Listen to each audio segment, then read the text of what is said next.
From the Barbados Today newsroom, this is your evening news update for Wednesday, June 2.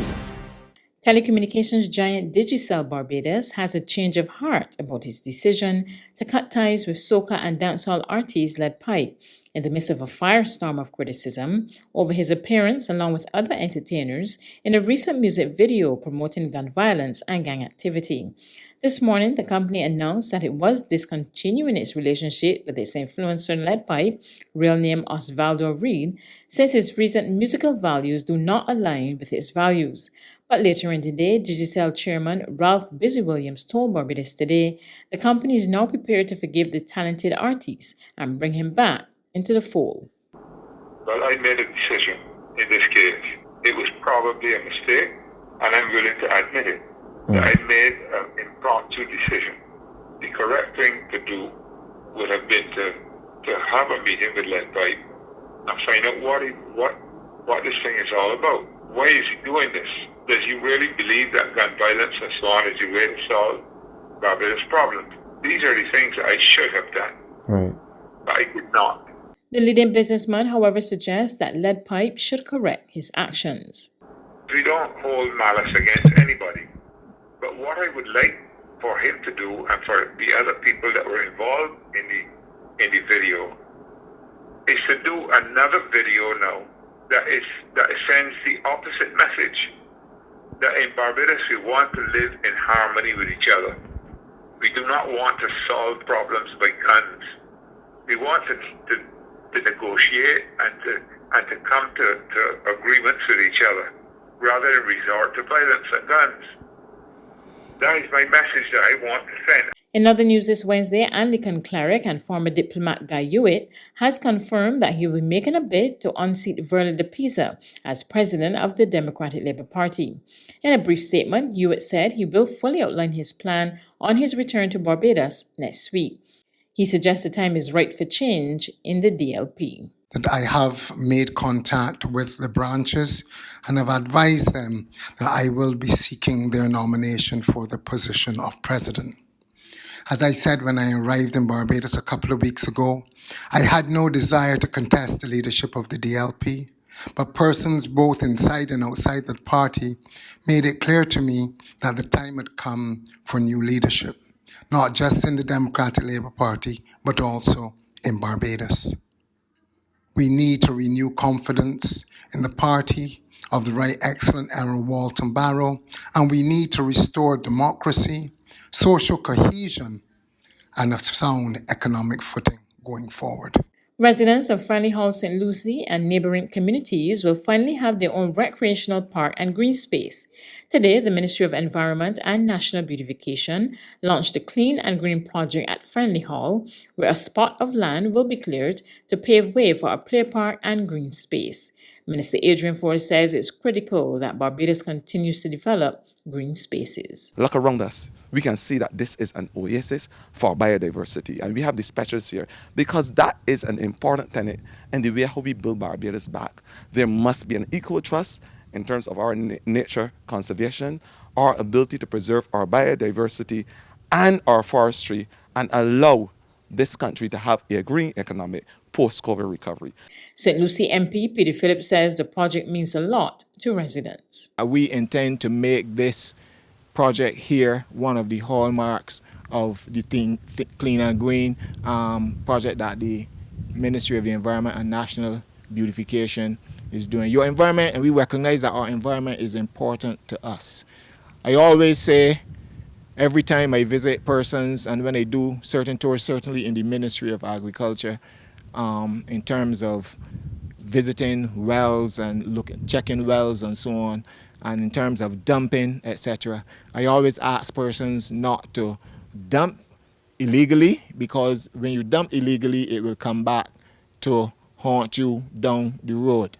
And as we embark on this project today, in the next few months, you will be seeing a lot of work being done in this area.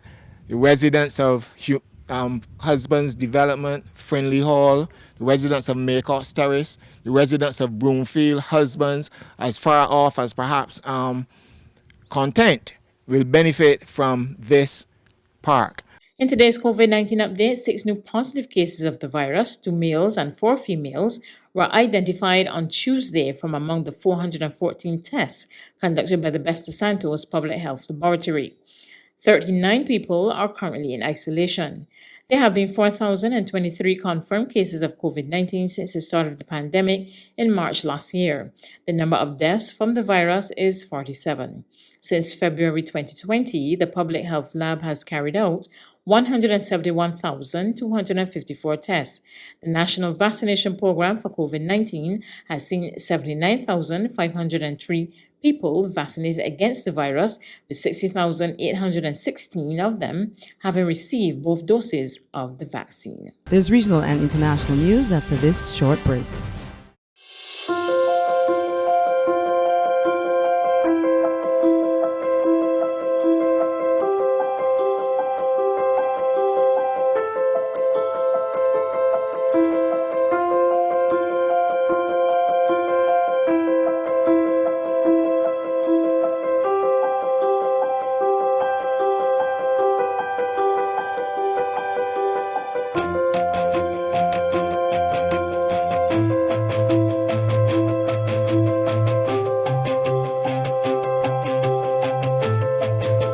Barbados Today, news you can trust.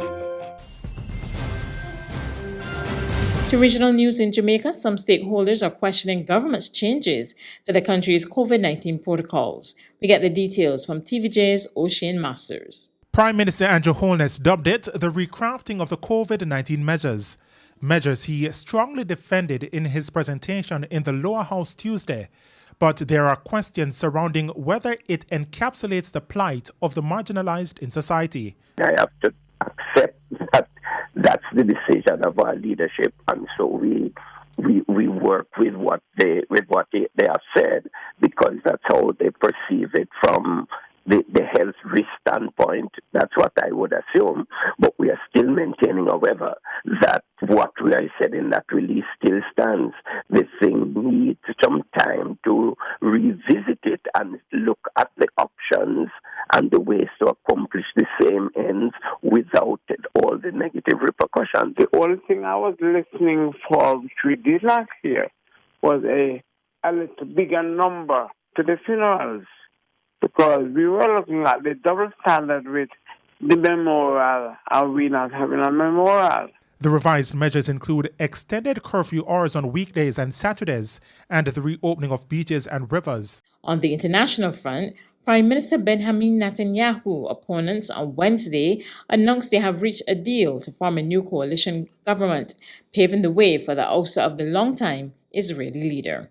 Centrist Yair Lapid, who shepherded this government up to this point, and I'm sure they are all hoping until next week when it is actually voted in, he gave up some of his own political ambitions to actually make this government happen by giving the premiership to Naftali Bennett, right, who's a nationalist, some would say openly more right-wing than Prime Minister Benjamin Netanyahu. And that Lapid said because he wanted to bring back a kind of a message of unity in politics. The Netanyahu years have been defined really by divisions, Netanyahu playing different groups off each other.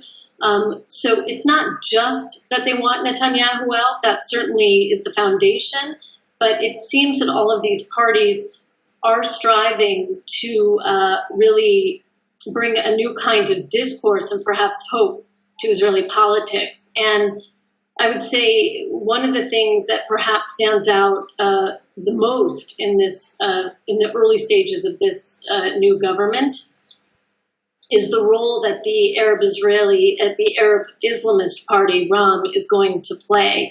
That's news, but for the very latest, visit our website at www.barbadostoday.bb. You can also subscribe to our e-paper, email updates, or like us on Facebook, and sign up for our breaking news alerts via WhatsApp.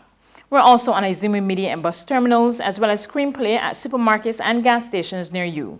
You can also hear us on Mix 96.9 FM and Capital Media HD 99.3 FM.